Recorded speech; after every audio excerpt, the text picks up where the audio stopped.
کبھی رمضان کے چاند کا انتظار تھا اور پھر دیکھتے ہی دیکھتے رمضان آ بھی گیا اور گزر بھی گیا۔ حدیث پاک میں حضور اکرم صلی اللہ علیہ وسلم نے ارشاد فرمایا آخر زمانے میں دنوں میں اس قدر تیزی آئے گی کہ سال مہینے کے برابر لگے گا، اور مہینہ ہفتے کے برابر، اور ہفتہ ایک دن کے برابر۔ اب وقت میں برکت نہیں، میں میرے پروردگار کا کروڑ شکر و احسان ادا کرتا ہوں کہ اس نے ہمیں مکمل ختم قرآن تک اس مسلح پر اپنی رحمتوں سے نوازا، آسانیاں عطا کی، اور آپ سب کو سماعت کی سعادت بخشی۔ یہ کم اعزاز نہیں ہے میرے عزیزوں، آپ نے شروع سے لے کر اخیر تک اس رب ذوالجلال کے لاہوتی کلام کو سنا ہے جو پتھروں پر نازل ہو تو ریزہ ریزہ ہو جائے، اور اس مسلح پر پڑھنے کی اگر اس نے سعادت بخشی ہے تو یہ اس کا بہت بڑا احسان ہے۔ قرآن جب ختم ہوتا ہے تو اس کا غم حافظ قرآن کو اندازہ ہوتا ہے۔ صبح سے شام تک، شام سے صبح تک قرآن سے چمٹے رہتے ہیں ہر دن۔ ابھی تراویح ہوئی، واپس جانے کے بعد کل کی تراویح کے فکر میں پورا دن گزرتا ہے، اور جب قرآن ختم ہوتا ہے تو دوسرے دن ایسا لگتا ہے کہ ساری دنیا ہی ختم ہو گئی۔ حفاظ قرآن اس کو بہتر جانتے ہیں۔ میرے عزیزوں، ہم نے قرآن عظیم یہاں پر تلاوت کی، میں یہ نہیں کہتا کہ ہم غلطیوں سے محفوظ رہیں گے۔ انسان خطا کا مرکب ہے، سہون بہت ساری غلطیاں در آتی ہیں ہر انسان سے۔ میں اللہ رب العزت کی بارگاہ میں توبہ بھی کرتا ہوں، استغفار بھی کرتا ہوں کہ مولا جانے میں انجانے میں، قرآن عظیم کے پڑھنے میں، اس کی رعایت کی حقوق کی رعایت میں جہاں کہیں ہم سے خطا سرزد ہوئی وہ اپنے فضل و کرم سے معاف فرما دے۔ میرے عزیزوں، قرآن عظیم پڑھنے میں بھی وہ لطف ہے، سننے میں بھی وہ لطف ہے۔ قیامت کے دن فرمایا جائے گا، یہ بھی حدیث پاک ہے کہ جو قرآن پڑھتا تھا اسے رب تعالیٰ فرمائے گا قرآن پڑھتا جا، قرآن پڑھتا جا۔ تو جب قرآن پڑھتا جائے گا تو اسے حکم ہوگا ایک ایک آیت پڑھ اور ایک ایک درجہ اوپر جا، ترقی کرتا جا۔ وہ قرآن پڑھتا رہے گا اور درجات کی بلندی اس کی ہوتی رہے گی۔ اور حضور پاک صلی اللہ تعالیٰ علیہ وسلم کی احادیث کا یہ بھی مفہوم ہے کہ حافظ قرآن جو قرآن کے حلال کو حلال سمجھتا ہو، قرآن کے حرام کو حرام سمجھ کر اس پر عمل کرتا ہو، قیامت کے دن وہ اپنے خاندان کے ایسے 10 لوگوں کی سفارش کر کے جنت لے جائے گا جن پر دوزخ میں جانا واجب ہو گیا تھا۔ اپنے خاندان کے ایسے 10 افراد کو لے جانے کی اسے اجازت دی جائے گی۔ کبھی یہ موٹے قرآن کو، اتنا ضخیم قرآن اٹھا کر کے ہم دیکھتے ہیں تو یقین نہیں ہوتا کہ یہ پورا کا پورا سینے میں آیا کیسے ہے، یہ محفوظ کیسے ہے۔ اور جب بندہ پڑھنے لگتا ہے حافظ قرآن، حقیقت میں بتاؤں، میں اپنی بات بتا رہا ہوں، باقی دوسرے حفاظ کرام وہ بہتر جانتے ہیں، ہماری محنت سے کچھ نہیں ہوتا۔ جب وہ پڑھنے کے لیے وہ کھڑا ہو جاتا ہے تو من جانب اللہ خود اللہ تعالیٰ اس کی مدد فرماتا ہے۔ اگر اللہ رب العزت دروازے نہ کھولے تو ایک آیت آگے نہیں بڑھ پائے گا۔ ہاں، یہ رب تبارک و تعالیٰ کی طرف سے انعام ہے، اکرام ہے۔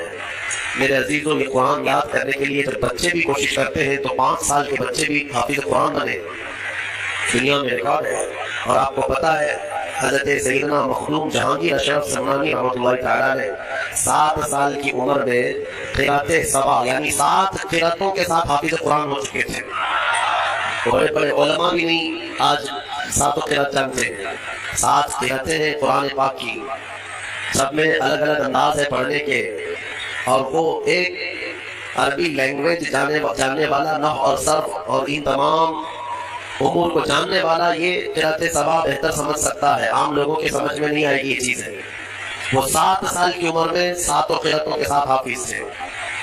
میرے عزیزوں، یہ قرآن آج بھی معجزہ ہے، سینوں میں یوں ہی نہیں آتا۔ بڑا ذہین بھی ہو اور رب تبارک و تعالیٰ کی مرضی نہ ہو تو اس کے سینے میں ایک پارا بھی نہیں آتا۔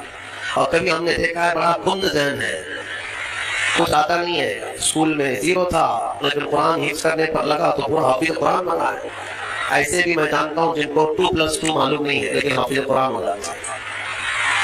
یعنی اس قدر دیہات سے آئے ہوئے بچے تھے جن کو کچھ نہیں معلوم تھا لیکن قرآن پورا یاد تھا۔ یہ معجزہ ہے قرآن کا۔ اعلیٰ حضرت امام احمد رضا خان فاضل بریلوی رضا اللہ عالم تھے، بڑے مفتی تھے۔ آپ اندازہ کریں 14 سال کی عمر میں وہ مفتی بن چکے تھے۔